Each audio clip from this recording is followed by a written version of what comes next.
মেরাজের তিনটি পার্ট, একটা হলো এরাজ, ইসরা, তারপরে হলো মেরাজ, তারপরে এরাজ। যে আল্লাহ কিভাবে তার বন্ধুকে আরশে আজিম পর্যন্ত নিলেন, আমার নবী কেন গেলেন, আমার নবী কেন আসলেন, নবী আল্লাহর সঙ্গে কি কথা বললেন, নবী আল্লাহকে কি দিলেন, আল্লাহ নবীকে কি দিলেন, কথা বলেন ঠিক না? এগুলো আসে কিনা একটা আওয়াজ দিয়ে বলেন। এই কথাবার্তাগুলো আমাদের হৃদয়ের মণিকুটার মধ্যে ইঙ্গিত করে। তো আজকে আমরা জানবো পবিত্র কোরআনুল কারীম থেকে যে আমার নবীর মেরাজটা কেন হয়েছে, জানার প্রয়োজন আছে কিনা?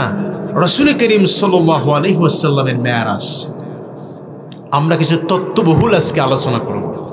যে আল্লাহ পাক আসমান সৃষ্টি করলেন, জমিন সৃষ্টি করলেন, কে? একটা আওয়াজ দিয়ে বলেন, আল্লাহ সৃষ্টি করলেন।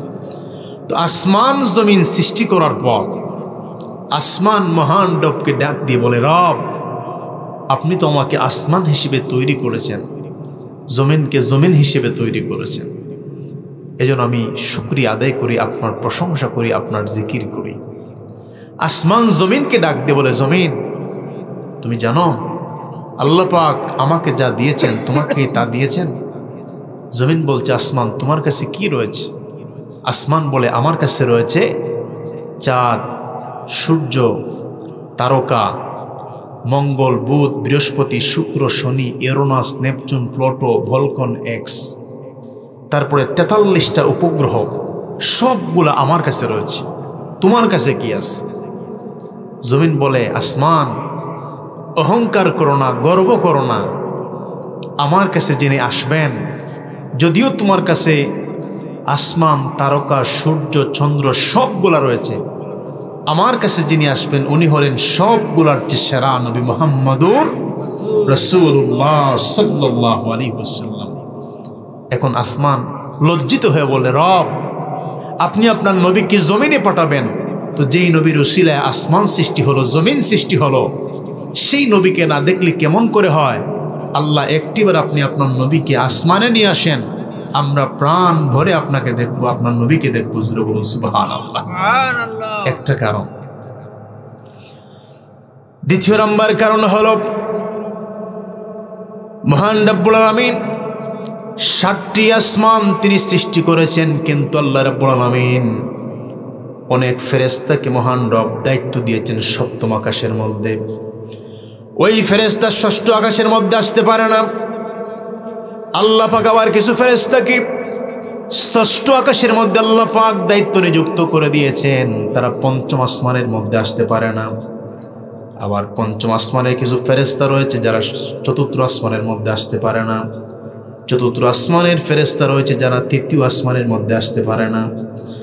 3য় আসমানের ফেরেশতা রয়েছে যারা 2য় আসমানের মধ্যে আসতে পারে না। 2য় আসমানের মধ্যে কিছু দায়িত্বরত ফেরেশতা রয়েছেন যারা 1ম আসমানের মধ্যে আসতে পারেন না। ওই ফেরেশতাগণ রব্বুল আলামিনের দরবারে ফরিয়াদ করে বললেন, রব্বুল আলামিন যার জন্য আপনি আমাদেরকে সৃষ্টি করলেন, সেই মহামানব নবী মুহাম্মদ সাল্লাল্লাহু আলাইহি ওয়াসাল্লামকে না দেখলে কেমন করে হয়? যার জন্য জগৎ সাজিয়েছেন সেই নবীকে মেরাজে নিয়ে আসেন, আমরা আপনার হাবিবকে দেখে ধন্য হব। জুড়ে বলুন সুবহানাল্লাহ। এরকম ফরিয়াদ শুরু হলো। मर्तबा किसको कहते हैं, मर्तबा ऐसे होते हैं फलक को भी मदीने की जमीन बनने की हसरत है। बोलो सुभान अल्लाह। আসমান তখন ডাক দিয়ে বলে, আমি যদি আসমান না হয়ে মদিনার জমিন হতাম আমার ভাগ্য আরো প্রসন্ন হয়ে যেত। জোরে বলো সুবহানাল্লাহ। তো মহান রব্বুল আলামিন পবিত্র কুরআনুল কারীমের মধ্যে সূরা বনী ইসরাঈলের মধ্যে আল্লাহ পাক রাসূল করিম সাল্লাল্লাহু আলাইহি ওয়াসাল্লামের ইসরা সম্পর্কে আল্লাহ পাক আলোচনা করেছেন। তো মেরাজের আলোচনা শুরু করার পূর্বে আল্লাহ পাক সর্বপ্রথম যেই শব্দ ব্যক্ত করেছেন সেটা হলো সুবহান। আওয়াজে বলেন, কি বললেন? সুবহান। আচ্ছা বলেন, আমরা যখন আশ্চর্যপূর্ণ কোনো কথা শুনি কিংবা আশ্চর্যপূর্ণ কোনো কিছু দেখি আমরা, তখন আমরা কি বলি? সুবহানাল্লাহ। আওয়াজে বলেন, কি বলি? সুবহানাল্লাহ বললে গুনাহ হয় না সওয়াব হয়? কেমন সওয়াব? নবীজি বলেন, কালিমাতানে খাফিফাতানে আলাল লিসান সাকিলাতানে ফিল মিজান হাবিবাতানে ইলার রহমান সুবহানাল্লাহি ওয়া বিহামদিহি সুবহানাল্লাহিল আযীম। আমার নবীজি বলেন দুইটি কালেমা জিহ্বায় উচ্চারণের সময় হালকা, মিজানের পাল্লায় ভারী, আর রহমানের কাছে বড় প্রিয়। একটা হলো সুবহানাল্লাহি ওয়া বিহামদিহি, আরেকটা হলো সুবহানাল্লাহিল আযীম। এগুলো পাঠ করবেন। মহান রব্বুল আলামিন তার বন্ধুর ইসরার কথা বলার পূর্বে আল্লাহ পাক সর্বপ্রথমেই তিনি বললেন সুবহান, পুত পবিত্র মহামহিয়ান সত্তা তিনি। এর মানে কি? এর মধ্যে কোনো ভেজাল নাই। যেখানে মহান রব্বুল আলামিন তার বন্ধুকে মেরাজ করে আল্লাহ নিজেই বলেন সুবহান, জোরে বলুন সুবহানাল্লাহ। তারপর আল্লাহ পাক বলেন আল্লাযী আসরা বিআবদিহি লাইলাম মিনাল মাসজিদিল হারামি ইলাল মাসজিদিল আকসা। আল্লাহু আকবার। আল্লাহ পাক বলেন আল্লাযী আসরা বিআবদিহি, নবীকে এই মেরাজ তথা ভ্রমণে নিলেন কে? একটা আওয়াজ দিয়ে বলেন, কে নিয়েছেন? আল্লাহ নিয়েছেন। তো আল্লাহ পাক এখানে আল্লাযী আসরা বিআবদিহি না বলে আল্লাহ যদি বিরাসূলিহি বলতেন বাক্য শুদ্ধ হতো। কথা বুঝতেছেন আপনারা? তো আমরা দেখবো আল্লাহ পাক কেন এখানে বিআবদিহি বললেন। আবদিহি বলার কারণ কি? আবদিহি বলার কারণ হচ্ছে পৃথিবীতে অনেক গবেষক আসবে, অনেক ফিলোসফার আসবে, অনেক সায়েন্টিস্ট আসবে পৃথিবীতে, যারা গবেষণা করতে করতে এক পর্যায়ে বলবে আমার নবীর মেরাজটা স্বপ্ন যুগে হয়েছে, সশরীরে হয় নাই। বলতেছে কিনা? একটা আওয়াজ দিয়ে বলেন, এরকম বলে কিনা? স্বপ্নে হয়েছে, সশরীরে হয় নাই। এজন্য আল্লাহ পাক বিআবদিহি শব্দ ব্যবহার করেছেন। আব্দুন শব্দের অর্থ কি? দাস বা বান্দা। আওয়াজ দিয়ে বলেন, আব্দুন শব্দের অর্থ দাস বা বান্দা। তো বান্দা কাকে বলে বুঝার চেষ্টা করবেন। একজন মানুষও যদি আলোচনা শুনেন, বুঝেন, ওয়াজ কামিয়াব। কথা বলেন ঠিকই না? 1000 মানুষের কোনো প্রয়োজন নাই, কারণ 1000 মানুষের সামনে আমাদের প্রায় প্রতিদিনই আলোচনা করতে হয়। কথা বুঝতেছেন আপনারা? এই তো আমার শাহাবুদ্দিন ভাই ছিলেন দাসের বাজারে আলোচনায়, প্রচুর মানুষ। এই জন্য অল্প একজনও যদি বুঝেন, আলহামদুলিল্লাহ, দ্যাটস এনাফ। এখন বিআবদিহি বান্দা হতে হলে কি হতে হবে? শুধু রুহুকে বান্দা বলে না, শুধু রুহুকে বান্দা বলে না, আর শুধু বডিকেও বান্দা বলে না। বান্দা হতে হলে যেমন রুহু লাগবে, তেমন আবার বডিও লাগবে। কথা বুঝতেছেন আপনারা? তাহলে আল্লাহ পাক বললেন আল্লাযী আসরা বিআবদিহি, নবীর বডি এবং রুহু মানে পুরো সশরীরে নাকি স্বপ্ন যুগে। এটা কি বোঝায়? একটু আওয়াজ দিয়ে বলেন। সশরীরে, আওয়াজ দিয়ে বলেন, কি বোঝায়? সশরীরে বোঝায়। তো আল্লাহ পাক বলেন বিআবদিহি, এর মানে হচ্ছে আমি আমার বান্দাকে, আমি আমার নবীকে সশরীরে, এখানে কোনো বেজাল নাই। যেমন অনেক রুহু এখনো পর্যন্ত পৃথিবীতে আসে নাই, মায়ের গর্ভে এখনো আসে নাই, তাদেরকে কি আমরা বান্দা বলি? একটু বান্দা বলি? বান্দা কখন হবে? যখন, একটু ভিতরে আওয়াজ বাড়িয়ে দাও, যখন মায়ের গর্ভে আসবে, 4 মাস পরে রুহু প্রবেশ করবে, তারপরে পৃথিবীতে আসবে, দাসত্ব করবে, তখন তার নাম কি হয়? একটু আওয়াজ দিয়ে বলেন, বান্দা হয়। তাহলে আল্লাহ পাক নবীকে সশরীরে নিলেন নাকি স্বপ্ন যুগে নিলেন? একটু আওয়াজ দিয়ে বলেন সবাই, সশরীরে নিলেন। আচ্ছা, ঠিক আছে। তো মহান রব্বুল আলামিন বলেন আল্লাযী আসরা বিআবদিহি লাইলান। তো লাইলান এখানে আবার সম্পূর্ণ রাত না, রাতের একটা কিয়দাংশ, ছোট্ট একটা পাঠ। এখন প্রশ্ন করলাম, রব, আপনি আপনার বন্ধুকে মেরাজে নেবেন, কেন নেবেন? মসজিদে হারাম থেকে মসজিদে আকসা পর্যন্ত নেবেন, যেখানে আপনার বরকতমণ্ডিত জায়গাসমূহ রয়েছে। লিনুরিয়াহু মিন আয়াতিনা, আপনি আপনার নিদর্শনগুলো আপনার বন্ধুকে দেখাবেন, এজন্য আপনি মেরাজ করলেন। আমাদের প্রশ্ন হলো, আল্লাহ, দেখার জন্য দিন ভালো না রাত ভালো? কে বলতেছে রাত ভালো? তো আপনি চট্টগ্রাম সমুদ্র সৈকত দেখার জন্য যাবেন, দিনে যাবেন না রাত্রে যাবেন? আচ্ছা, চিড়িয়াখানা দেখতে গেলেও তো আপনি কোন দিনে, দিনে না রাত্রে যাবেন? দিনে যাবেন। তো আমরা তো বুঝলাম না, আল্লাহ আপনি বললেন লিনুরিয়াহু মিন আয়াতিনা, আপনার নবীকে আপনি দেখাবেন। তো স্বাভাবিক আমাদের নলেজে আসলো, আল্লাহ আপনি যেহেতু আপনার বন্ধুকে দেখাবেন, তো দেখার জন্য দিন ভালো না রাত ভালো? একটু আওয়াজ দিয়ে বলেন, দিন ভালো। তো আপনি কেন রাত্রিতে নিলেন? প্রশ্ন আসে কিনা? একটু আওয়াজ দিয়ে বলেন। এর কারণ হলো মহান রব্বুল আলামিন আমার প্রিয় রাসূলকে আল্লাহ পাক নেবেন, যিনি চাঁদ সৃষ্টি করেছেন, সূর্য যিনি সৃষ্টি করেছেন, আসমান জমিন যিনি সৃষ্টি করেছেন, সেই রব হলেন। সেই রব আমার নবীকে নিবেন, আমার নবী যাবেন। এখানে চাঁদের প্রয়োজন নাই, সূর্যের প্রয়োজন নাই। আল্লাহ পাক যাকে তিনি মেহমান হিসাবে নেবেন, ওই নবী নিজেই হলেন নূর। জুড়ে বলুন সুবহানাল্লাহ। নবীর থেকে চাঁদ সূর্য আলো পেয়েছে, কথা বলেন ঠিক না? চাঁদ সূর্য গ্রহ তারা তারি নূরের ইশারা, নইলে যে অন্ধকারে ডুবিত যে এ ধরণী। নবী মোর পরশমণি, নবী মোর সোনারে খনি, নবীর নাম জপে যে জন সে তো দুজাহানের ধনী। নবী মোর পরশমণি, মারহাবা। এবার আল্লাহ নিবেন, নবী যাবেন। এখানে সূর্যের আলোর কোনো প্রয়োজন নাই। এখন বললাম রব কিরকম আপনার নবী যাবেন, এত দূর তিনি সফর করবেন কিরকম? আল্লাহ রাব্বুল আলামিনকে মুসা আলাইহিস সালাম তুর পাহাড়ে আল্লাহর সঙ্গে কথা বললেন, বলছেন রব্বি আরিনি, আল্লাহ আপনাকে দেখতে চাই। আল্লাহ বলেন লান তারানি। আর আমার রসুল ঘুমে উম্মে হানির ঘরের মধ্যে আল্লাহ পাক সেখানে জিব্রাইলকে পাঠানোর জন্য ডাক দিয়ে বলছেন, জিব্রাইল আমার বন্ধুকে নিয়ে তুমি সিদরাতুল মুনতাহা পর্যন্ত আসো। জুড়ে বলুন সুবহানাল্লাহ। জিব্রাইল আলাইহিস সালাম বলছেন, রব্বুল আলামিন আপনার নবীকে আমি এই ধুলির দরা দেখি সিদরাতুল মুনতাহা পাড়ি দিয়ে আরশ আজিম পর্যন্ত আপনার বন্ধুকে নিয়ে আসবো। বাহন কি হবে, কোন বাহন দ্বারা আপনার বন্ধুকে নিয়ে আসবো? আল্লাহ রাব্বুল আলামিন বলছেন, জিব্রাইল রে শোনো শোনো, আমি আমার বন্ধুর জন্য আমি আল্লাহ পাক জান্নাতের মধ্যে স্পেশাল ৭০,০০০ বোরাক আমি আল্লাহ পাক আমার বন্ধুর জন্য প্রস্তুত করে রেখে দিয়েছি।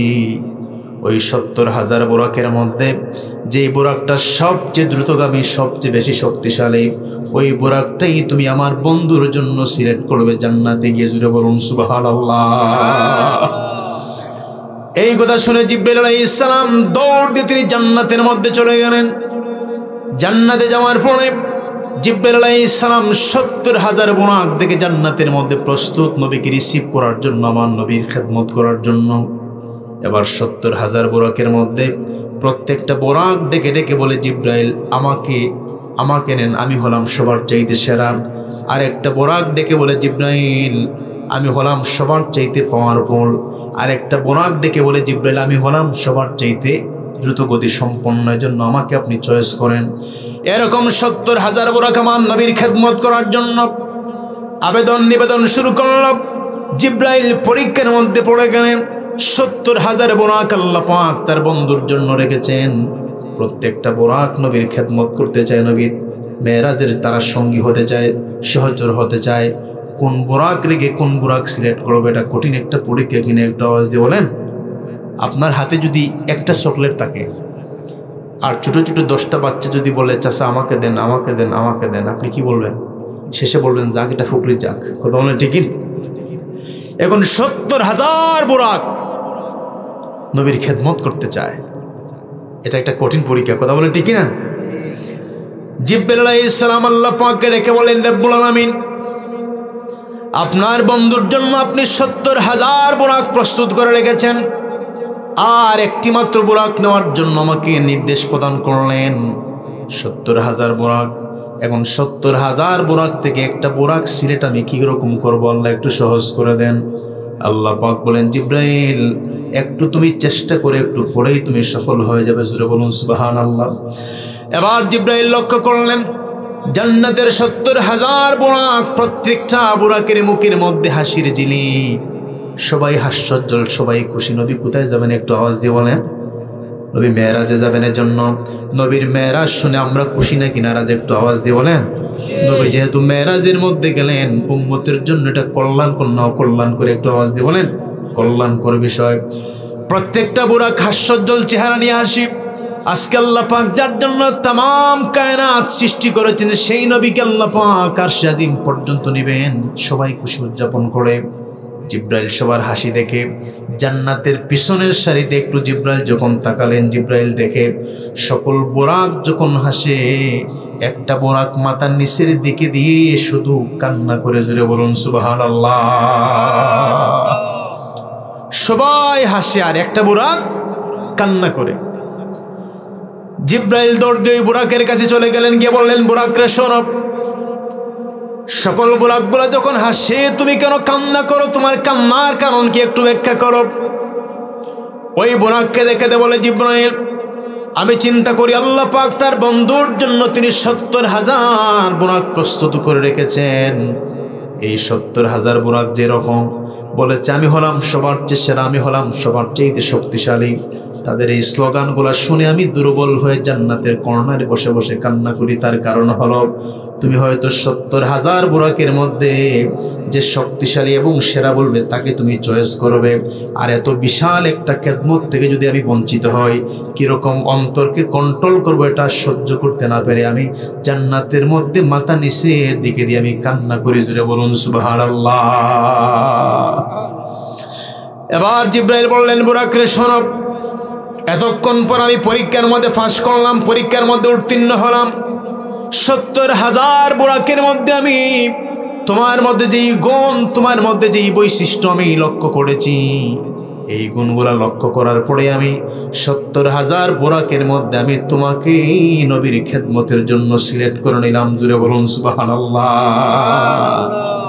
এখন বোরাক আশ্চর্য হয়ে বলে, আমাকে কেন আপনি নিলেন? ৭০,০০০ বোরাকের মধ্যে কি গুণ আমার? জিব্রাইল ডেকে বলে, বোরাক রে শোনো, তোমার মধ্যে আমি এমন ২টি গুণ পেয়েছি, যেই ২টি গুণ আমার রাসূল বড্ড পছন্দ করতেন, আওয়াজ দিয়ে বলুন সুবহানাল্লাহ। যেই ২টা গুণ আমার রাসূলের জীবনে ছিল, যেই ২টা গুণ আমার রাসূল সবচেয়ে বেশি পছন্দ করেন। এক নাম্বার হলো, সবাই যখন শক্তি সামর্থ্য ব্যক্ত করেছে আমি হলাম সেরা, আমি হলাম পাওয়ারফুল, তখন তুমি তোমার শক্তি সামর্থ্যের কথা না বলে তুমি বিনয়ী হয়েছে, অহংকার প্রদর্শন করো নাই। এজন্য আমার নবীর এমন একটা জীবন ছিল, আমার নবীর সেকেন্ডের জন্য কোনোদিন তিনি অহংকার প্রকাশ করেন নাই, জুড়ে বলুন সুবহানাল্লাহ।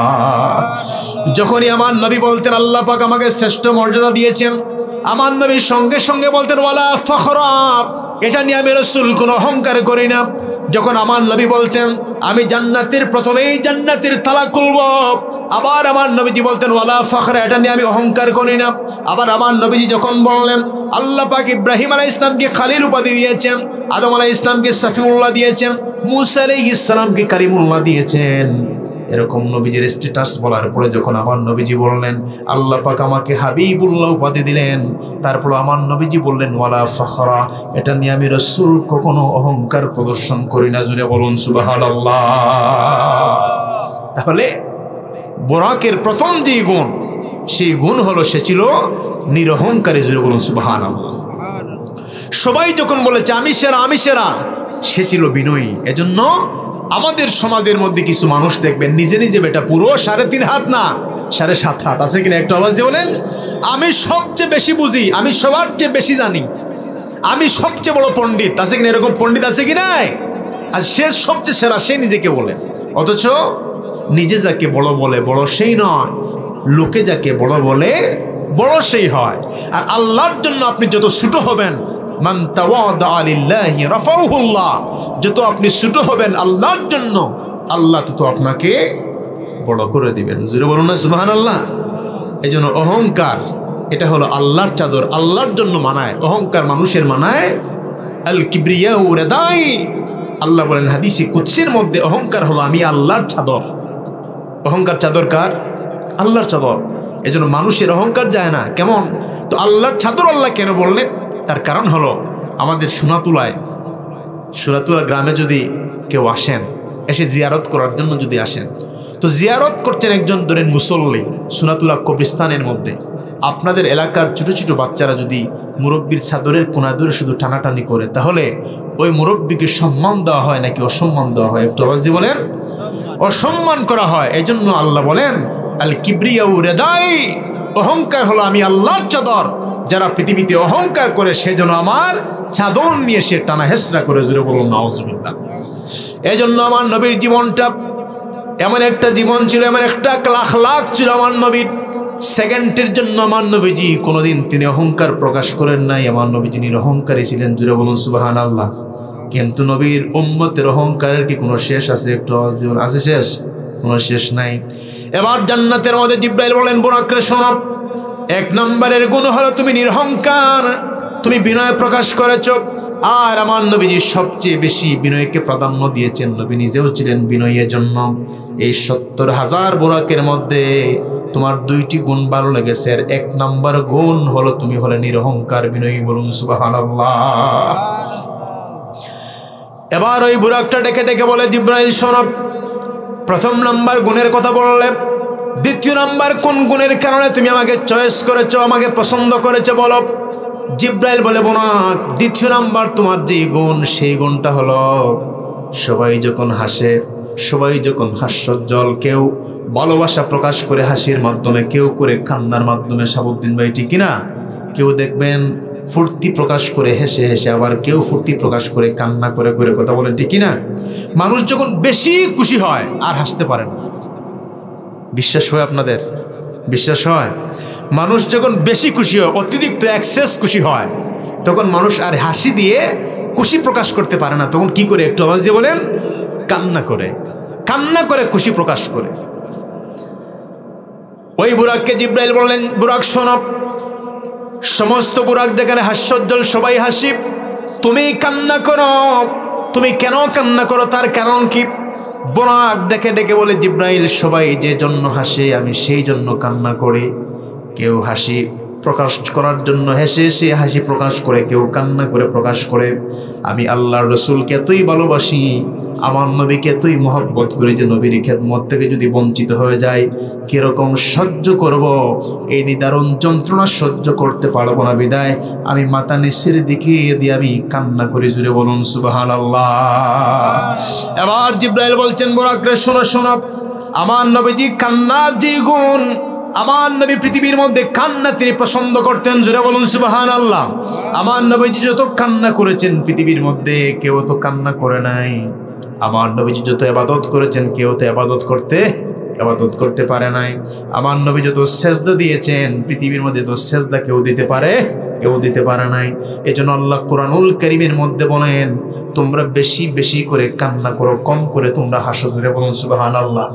আমার নবীজি বলেন, উম্মতেরা শোনো শোনো, যারা এই পৃথিবীর মধ্যে আল্লাহ পাক 3টা চোখের জন্য তিনি জাহান্নামের আগুনকে ঠান্ডা করে দিবেন। জোরে বলুন সুবহানাল্লাহ। 3টা চোখের জন্য আল্লাহ পাক জাহান্নামের আগুনকে তিনি ঠান্ডা করে দিবেন।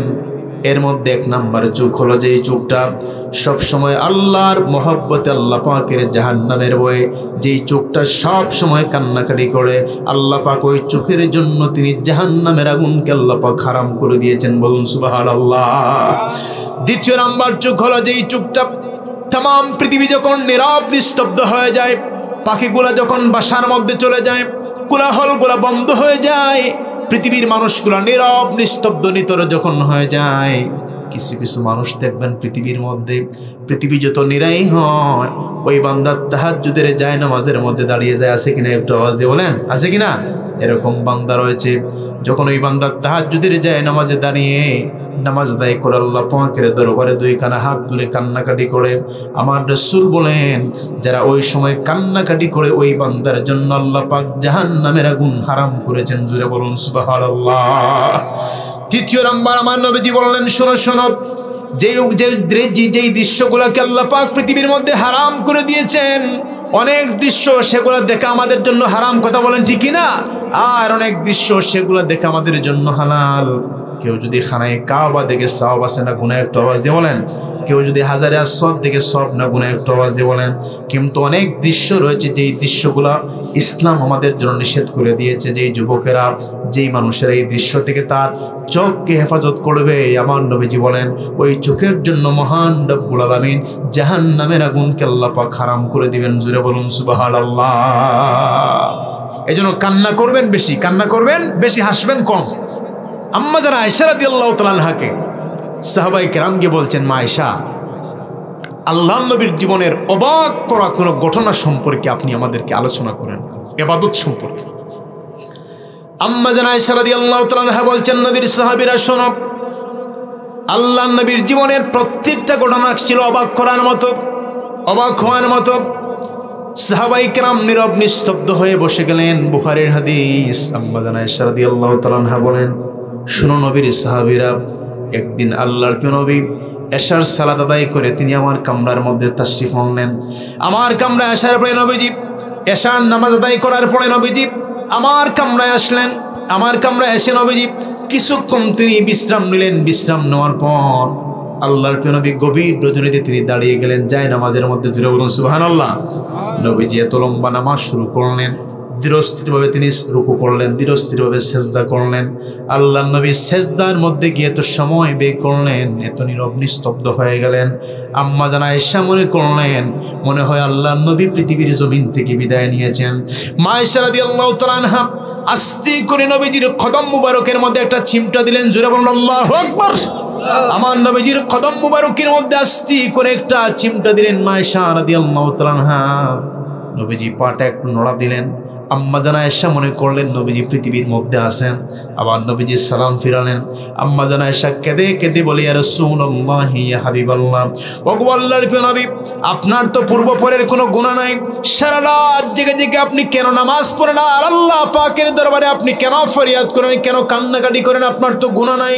আমার নবীজি কেঁদে কেঁদে বলছেন, আয়েশা রে শোনো, যদিও আমার পূর্বপুরের কোনো গুনাহ নাই, আল্লাহ পাক আমাকে এত নেয়ামত দান করেছেন, আল্লাহ পাক আমাকে এত নেয়ামত দান করেছেন, আমি কি মহান রব্বুল আলামিনের শুকরগুজার বান্দা হব না? জোরে বলুন সুবহানাল্লাহ। আল্লাহ পাক আমাকে যে নেয়ামত দান করেছেন সেই নেয়ামত হলো কাউসার। জোরে বলুন সুবহানাল্লাহ। আল্লাহ পাক আমাকে নেয়ামত দান করেছেন। কিয়ামতের কঠিন ময়দানে কোন নবী উঠবে উম্মত হলো মাত্র একজন, কোন নবী উঠবে উম্মত হলো 8 জন, কোন নবী উঠবে উম্মত হলো 900 জন, 1000 জন। কোন নবী কিয়ামতের ময়দানে উঠবে যার কোনো উম্মত নাই, কিন্তু সবচেয়ে বেশি উম্মত নিয়ে কিয়ামতের ময়দানে আল্লাহ পাক যাকে তুলবেন তিনি হলেন নবী মুহাম্মদুর রাসূলুল্লাহ। সবাই বলুন সাল্লাল্লাহু আলাইহি ওয়াসাল্লাম। আল্লাহ পাক যেহেতু মর্যাদা দান করেছেন, আমি কি সেজদার মধ্যে গিয়ে আল্লাহ পাকের শুকরগুজার বান্দা হব না? জোরে বলুন সুবহানাল্লাহ। এজন্য যত সেজদার মধ্যে যাবেন দাম বাড়িয়ে দিবেন কে? একটু আওয়াজ দিয়ে বলেন কে? আল্লাহ পাক দাম বাড়িয়ে দিবেন। যত আল্লাহর জন্য বিনয়ী হবেন আল্লাহ পাক আপনাকে সম্মানিত করবেন।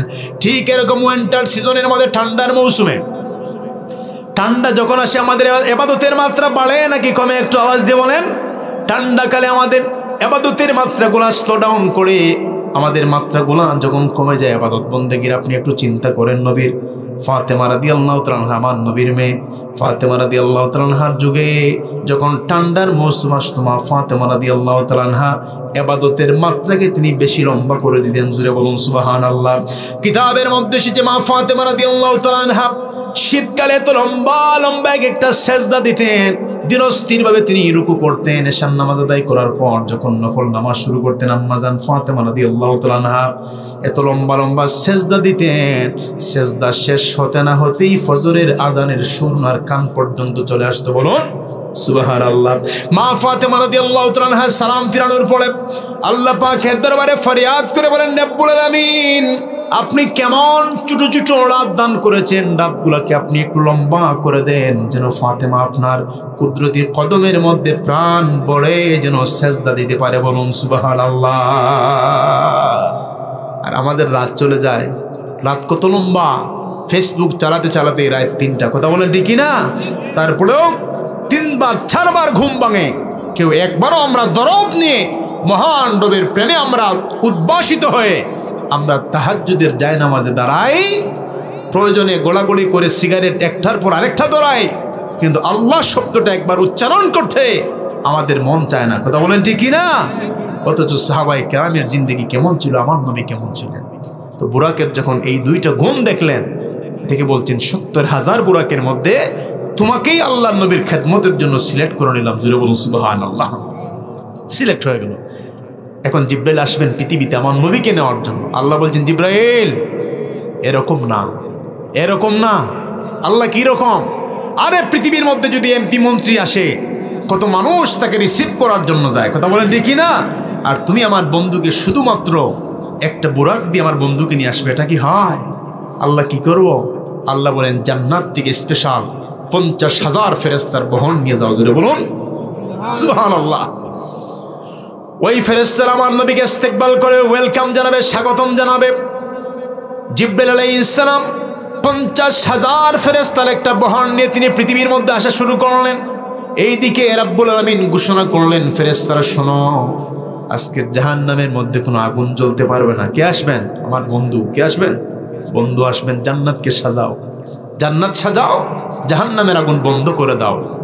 আনে ওয়ালা হে মেহবুব মেরা, বলেন আনে ওয়ালা হে মেহবুব মেরা, अर्श फर्श फेरिश्ता सजाओ, सर्द कर दो जहन्नम की आतिश और जन्नत की दुल्हन बनाना। उम्मे हानी की घर कमली वाले ऐसे पे है जिब्रील आए और बोले ये हुक्म रब है, जल्दी महबूब को मेरे बुलाना। बोलना मरहबा। আল্লাহ বলেন জাহান্নামের আগুন বন্ধ, জান্নাত সাজাও। আর গিয়ে বলো আমার বন্ধুকে, জিব্রাইল আমার বন্ধু ঘুমে, আমার বন্ধুকে গিয়ে সুসংবাদ প্রদান করো। জোরে বলুন সুবহানাল্লাহ। জিব্রাইল, আমি বেশি লম্বা করবো না, জিব্রাইল 50,000 ফেরেশতার বহর নিয়ে যখন পৃথিবীতে আসলেন, আসার পর জিব্রাইল আলাইহিস সালাম কি করলেন? এই ফেরেশতাদের বহর নিয়ে আসার পর জিব্রাইল আলাইহিস সালাম আস্তে করে তিনি ভিতরে প্রবেশ করলেন। জোরে বলুন সুবহানাল্লাহ। আমার নবী ছিলেন ঘুমে। আওয়াজ যেমন নেকি ছিলেন, আমার নবী ঘুমে ছিলেন। এখন জিব্রাইল বলে, আল্লাহ জান্নাতে পড়লাম একটা সমস্যায়, 70,000 বুরাকের মধ্যে বুরাক সিলেক্ট করলাম, এখন আপনার নবী তো ঘুমে, কিরকম আপনার নবীর ঘুম ভাঙাবো? জোরে বলুন না সুবহানাল্লাহ। নবী যদি হুজরার মধ্যে থাকেন, সূরা হুজরাতের মধ্যে আল্লাহ পাক কি বলেছেন? আমার নবীকে হুজরার বাইরে থেকে ডাকা যাবে না। আবার আল্লাহ পাক আয়াত দিলেন, দেখবেন রওজা শরীফ যারা জিয়ারত করেছেন, রওজা শরীফের গেটের উপরে এই আয়াতটা লেখা রয়েছে, লা তারফাউ আসওয়াতাকুম ফাওকা সাউতিন নবী। নবীর সামনে উচ্চ আওয়াজে কথাও বলা যায় না। জোরে বলুন সুবহানাল্লাহ। এবার জিব্রাইল চিন্তার মধ্যে পড়ে গেলেন, রব্বুল আলামিন কেমন করে আপনার নবীর সামনে আওয়াজ দেব, কি করে আপনার নবীর সামনে কথা বলবো? আপনার নবী তো তন্দ্রাচ্ছন্ন হয়ে তিনি ঘুমের ঘরের মধ্যে।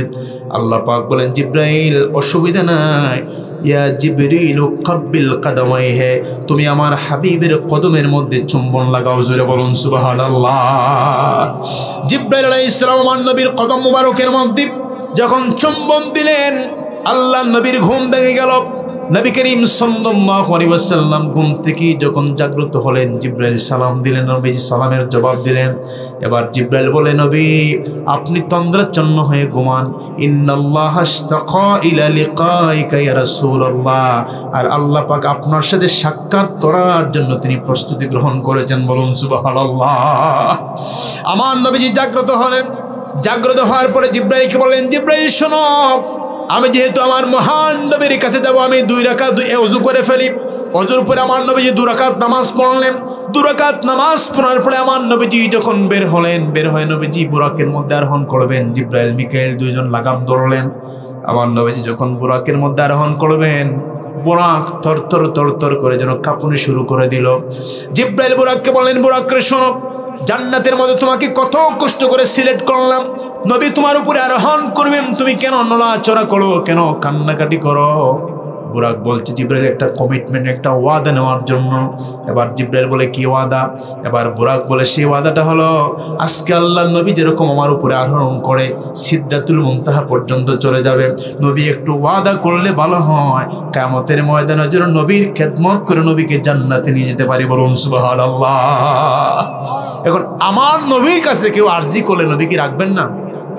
নবী কি রাখেন না? একটু আওয়াজ দিয়ে বলেন, जिस चाहा दर पे बुला लिया, जिस चाहा अपना बना लिया, ये बड़े करम की है फैज़ले, ये बड़ी नसीब एक ही बात है, बलगल औला भी कमालिही, कशफत दुजा भी जमालिही, हसनत जमीओ खिसालिही, सल्लु अलैहि व आलिही, बलगल औला बिकमालिही।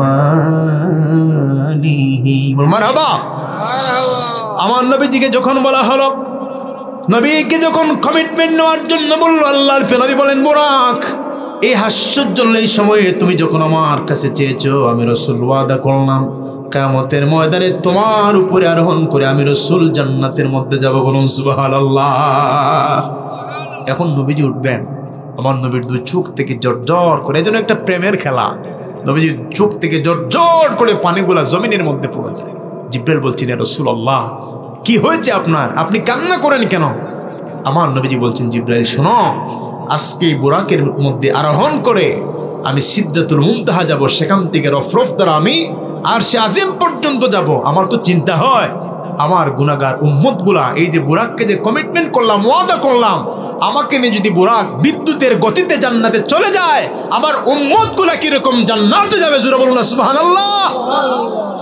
আল্লাহ, উম্মত কি হবে, আমার উম্মতের কি হবে? মনে রাখবেন, যেই দিন সবার জবান বন্ধ, নফসি নফসি নফসি নফসি, সেদিন আমার নবী বলবেন, উম্মতি উম্মতি। জোরে বলুন সুবহানাল্লাহ। যেই দিন সবাই নিজের চিন্তায় বিভোর, তখন আমার নবী উম্মতের চিন্তায় বিভোর। জোরে বলুন সুবহানাল্লাহ।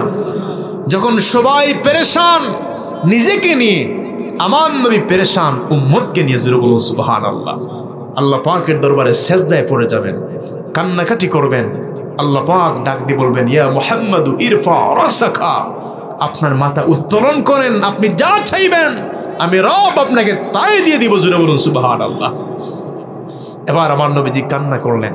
রব্বুল আলামিন বলেন, জিবরাইল, আমার বন্ধুকে বলে দাও, কান্না করার জন্য মেরাজ নয়, নবীকে খুশি করার জন্য মেরাজ। আমার বন্ধুর যারা অনুসরণ করবে, মহব্বত করবে, আমি আল্লাহ পাকের বিধানকে মহব্বত করবে, বিদ্যুৎ গতিতে আমি আল্লাহ পাক ফুলসিরাতের পুল পার করে দিব। জোরে বলুন সুবহানাল্লাহ।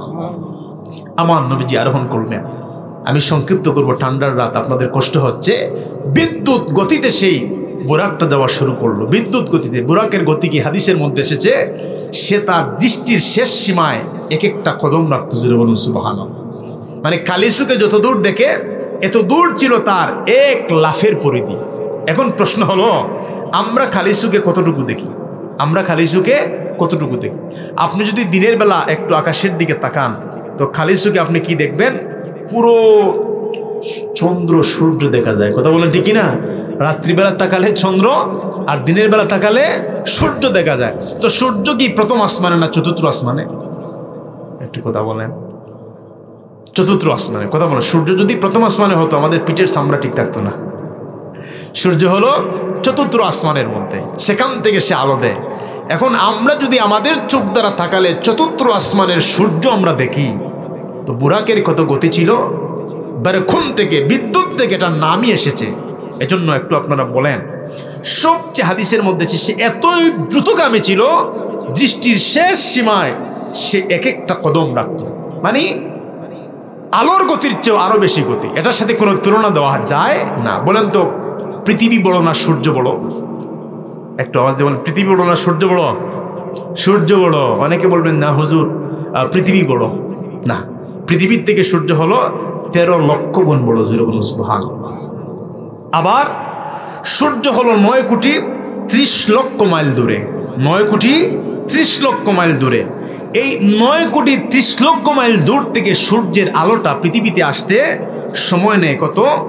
আপনার 8 মিনিট 20 সেকেন্ড। সূর্যের আলো পৃথিবীতে আসতে 8 মিনিট 20 সেকেন্ড। তার গতি কত? 1,86,000 মাইল বেগে আসে। আল্লাহু আকবার বলবেন না?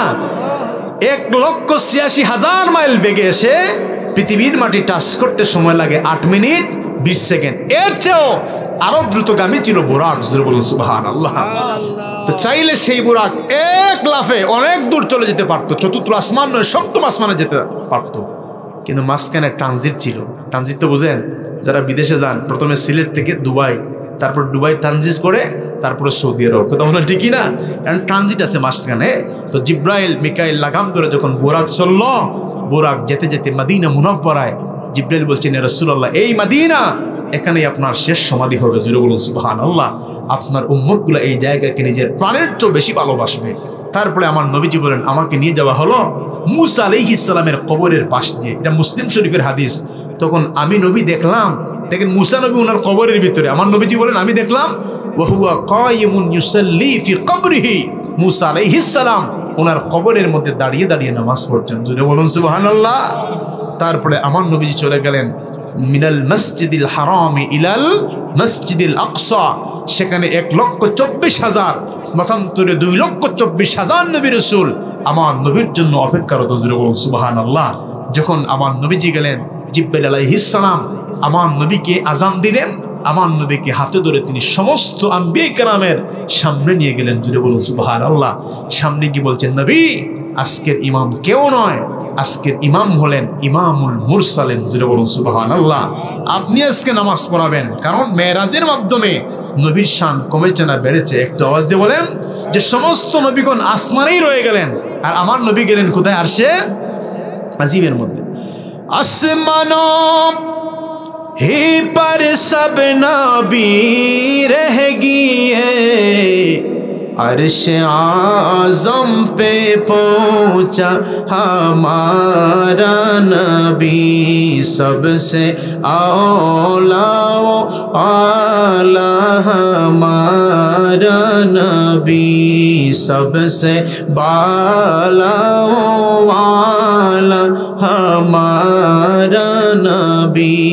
मुल्क कौम नैनों में अंबिया ताजदार, बोलो मरहबा।